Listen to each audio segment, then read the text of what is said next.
Good day, mga ka-stroke, mga kasama, mga kapatid sa stroke. Magandang umaga po sa ating lahat.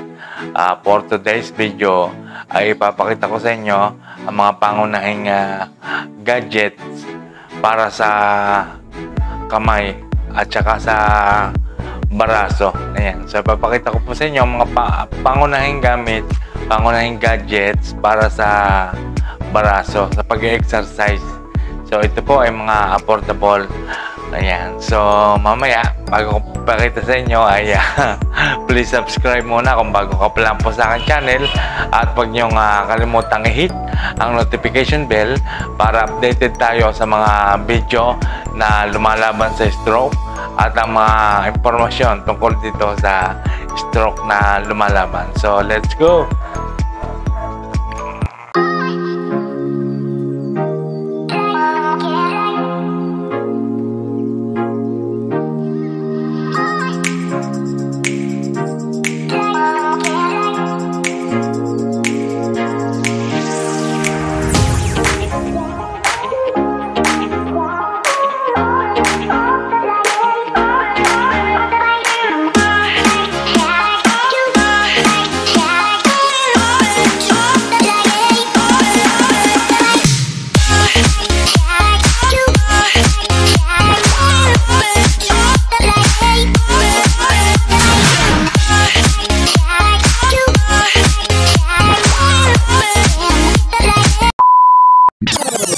So, alright. So, ano ba mga pangunahing gadgets para sa mga na-stroke? At ito po ay affordable, lalo na kung bago-bago pa lamang at fresh ka pa na nakakalabas sa ospital. So, number 1 po, kailangan nating ma-practice ang ating kamay. So, unahin po natin na kamay sapagkat siya po ay marami po siyang gamit. Talagang gamit ang kamay, kaya kailangan maging malakas po ang ating kamay para nagagamit natin sa mga bagay na ating ginagawa, especially kung ikaw ay kanan. At kanan din ang tinamaan sa iyong stroke. Ayan, so ang una po ay ito pong bola. Ayan. Ito po ay may na-order po nito sa Lazada, pero ito pong ganito ay kung kayo po merong center o pagamutan sa inyo pong bayan o barangay, ay ito po ay pinamimigay nila sa mga libre po ito sa mga stroke patient na kagaya natin ng mga PWD. Ito po ay libre sa barangay, sa LGU. Yan. So ito po ay ginagamit sa finger, pagpisil. Ang purpose po nito ay pinalalakas ng daliri at ang forearm. Yan po ang yan. So, ito po ay bola, malambot. Ito po ay Castro Health Ball. Yan. Ito po mga pangunahing kailangan po meron kayong ganito, lalo na kung bago-bago ka pa lamang po na stroke. Ngayon, kung malakas na po ang iyong grip, pampalakas po kasi ito ng grip eh. Kung malakas na siya at malakas na rin ang braso, pwede po nating gumamit naman ng ganito pong dumbbell. Siya po ay 2 lbs. Ayan. Magaan lang po siya, pero sa kagaya natin na stroke, siyempre, medyo may kabigatan na po to. Ayan, ginaganyan po yan. At kung malakas-lakas na naman ang inyong braso, pwede rin po yung straight na ganyan. Ayan. Pero tandaan po natin, kapag ka po ikaw ay nakabengkong at medyo matagal ka na na-stroke at gagamit ka po nito, ay iwasan po natin magganito. Ganyan. Kasi po, lalo ka pong mabebengkong. Ang dapat po na-exercise ay tricep, hindi po ang bicep. Palikod pong ganyan. Ayan. Tapos, siyempre, kailangan din natin ng assistance kasama sa bahay o pamilya para tulungan kayo sa pag-spot ng kamay para matulungan yan. Dalawa po to. Ayan. Kailangan yung kanan, ay yung kabila ay meron din para siya i-balance eh. Ayan. Pero wag po ganito ha. Ganun po. At saka po yung pag ganyan, iniikot po ganyan. 2 lbs po ito. Kung bago-bago pa lamang po kayong stroke at nag-uumpisa sa pag-exercise ng kamay. So, ang sunod ko pong ipapakita ay ang pulley. Ayan. Ito po siya. Ayan. Ito po ay sinasabit sa pinto. Ayan. Tapos isasarado nyo po. Doon po sa pinakadulo, makikita nyo po sa aking intro, ginagamit ko po ito. Ayan, ito po ang ginagamit ko. At siya po ay nakatulong din para hindi bumagsak ang balikat. Ayan. So kasi po tayo mga na-stroke ay pagka medyo habang tumatagal kasi hindi nga nagagamit, paralyze ang kalahati ng katawan, ang ating pong balikat ay unti-unting bumabagsak kasi nawawala na siya ng lakas. So importante po na dapat po siya ay laging naigalaw.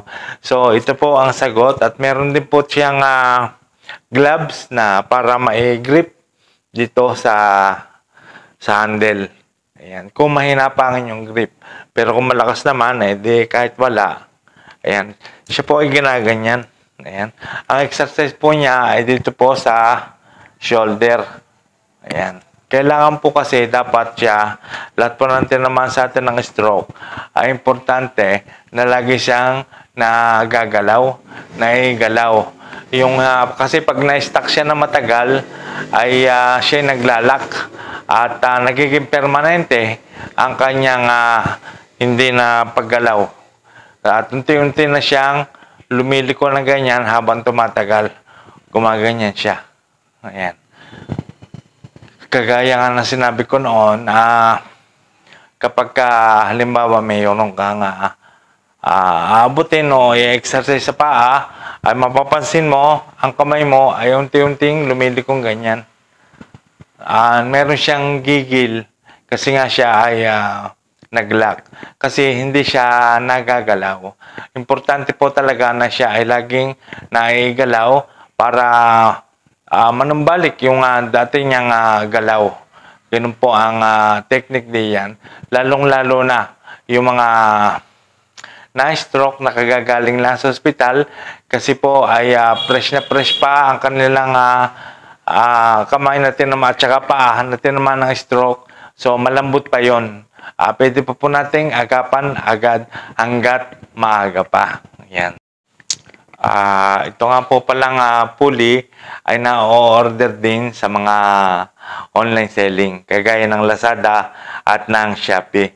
So ito po ay affordable din, kayang-kaya po siyang bilhin. Yan.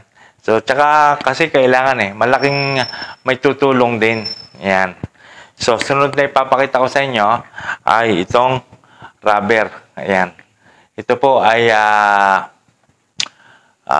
ini-stretch po ito. Pwede po siyang ilagay sa paa. Iipit po ng paa. Pero dapat po ay nakasapatos para hindi po siya dumudulas. Ayan. Ginaganyan po siya. Oh. Ayan. Oh. Kasama nandiyan ang balikat at ang kamay. Pero dapat meron din kayong gloves na pang grip. Meron po kasing nabibili rin Yung po sa akin kasi nawala na Simula nung ako nakapag-grip na. Ayan, ganito po ito. Ayan. So, ito po ay mga 100 plus po lamang ito. Pero kailangan din magkaroon kayo ng mga ganito kasi malaki po talaga may tutulong. Especially kung kayo ay nag-iisa. Ayan. At kayo self-therapy ay kailangan nyo ng mga gadget na ito. So, sunod, meron din po tayong ganito po, rubber na maliit. Siya po ay pwedeng papaganyan po. Baba natin na ganyan. Ayan. Pampalakas din po yan ng forearm natin. At saka ang balikat ay na-exercise din yan. Ayan, paganyan po. At hindi lang yun, pwede din po siya sa legs. Pwede nyo pong isuot dito ang dalawa ninyong legs. Tapos ibubuka-buka nyo na gano'n. Yung ginaganyan, gaganyan siya. Na-exercise din po. Yan. So, kailangan talaga yan. So, yung pong mga pinakita ko pong gadgets na affordable na gadgets. Ayun po ay ginagamit na lalong-lalo na yung fresh na fresh ka pa sa pagkaka-stroke bago ka pa lamang na-stroke, ay pwede pong gamitin yan. Lalo medyo wala pang galaw, kagaya nga nung pinakita ko sa inyong bola. Ito po ay napaka-importante sa daliri, sa hand grip, para may grip nyo at mabigyan siya ng lakas, pati itong forearm. Kasi po dapat talaga siya ay lagi na igagalaw. Yan po ay mahalaga po yan, lalong-lalo na sa mga nagse-self-therapy, yung wala kang therapist. Ayan, pwede nyo pong gamitin yan. At nakita nyo naman doon sa aking intro, ginagamit ko yung mga gadgets na yan. Ayan. So, malaki po ang itulong niya sa pagpapalakas sa aking kamay. Kaya inuna ko ang kamay kasi marami siyang gamit talaga. Gamit na gamit ang kamay. Kaya inuna ko. Kaya nga ito pa, medyo naiwanan pa. Matagal na kasi, pagka matagal ang progress niya, kapag matagal kang na-stuck, matagal na hindi siya na-exercise. So, yung pong akin pa ay medyo naiwanan. Pero bagamat ganoon, ay naihahakbang ko na naman siya ng maayos at nailalakad ko. Kaya kanya nga lamang kagaya ng sinabi ko sa inyo noon, halatang-halata mo na yung aking lakad, bakas na bakas yung talaga ako'y na-stroke. Halatang ako'y na-stroke. Pero bagamat ganoon, nakakarating naman ako sa gusto kong paroonan sa paglalakad. Kaya nga lang, yun nga, hindi tayo nagmamadali. Pabagal tayo makarating. Pero at least, nakakalakad tayo. Kaysa sa yung nagmumukmo ka sa bahay, wala kang ginagawa. Diba? Napaka hirap naman noon. Yung kaya kailangan exercise din Lagi siyang ginagalaw ng ginagalaw. Hindi na sasabihin sa inyo sa rehab, kung nagre-rehab kayo, importante kasi siya ay naigalaw ng naigalaw. Kasi kung siya mananatili na siyang ganyan, mapapansin nyo, hindi naman kamo nagbabago ang kamay, wala nga siyang galaw. Mapapansin nyo, habang tumatagal, tumitigas yan. Nasasanay na siya na nakaganyan. Tapos pagka dinadiretso yung ganyan, nabalik siya.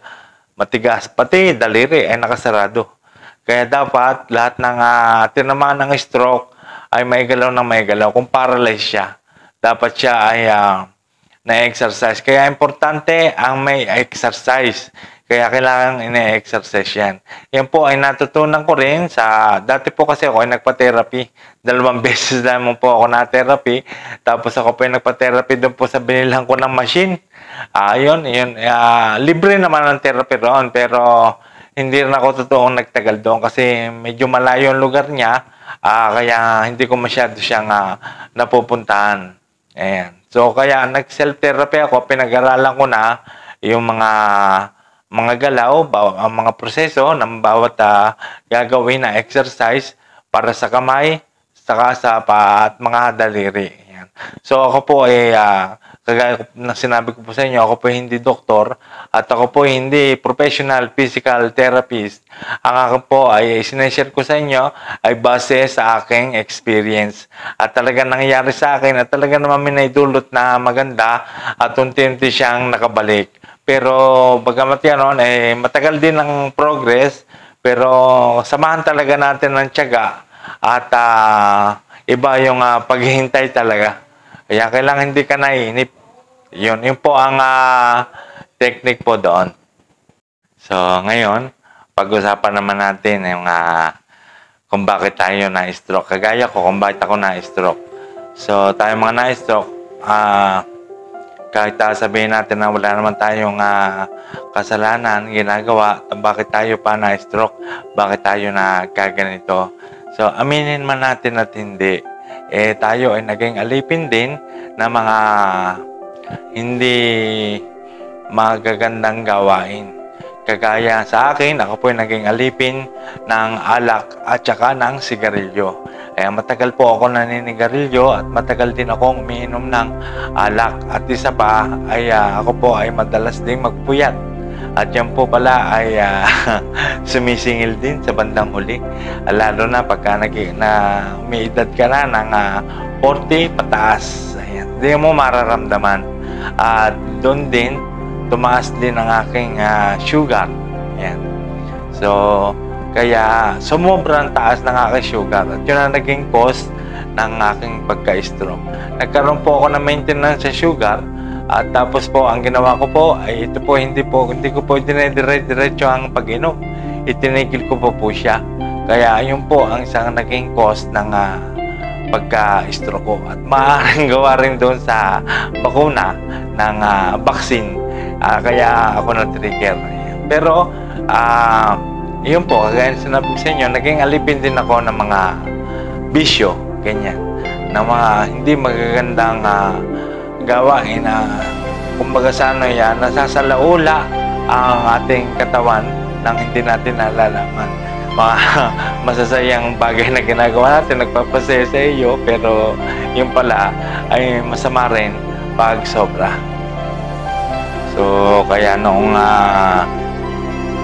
sumingil sa akin ng mga bagay na yan, ako'y nagkasakit ng ganito, siyempre, masakit din, hindi ko rin masyadong matanggap. Nalungkot din ako at dumating din ako sa time na ako'y parang nadidepress.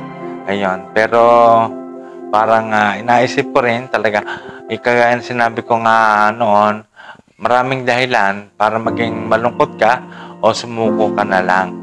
Pero kapag natagpuan mo yung dahilan na magpapasaya sa'yo, yung dahilan na yun ang may dahilan para magpatuloy ka.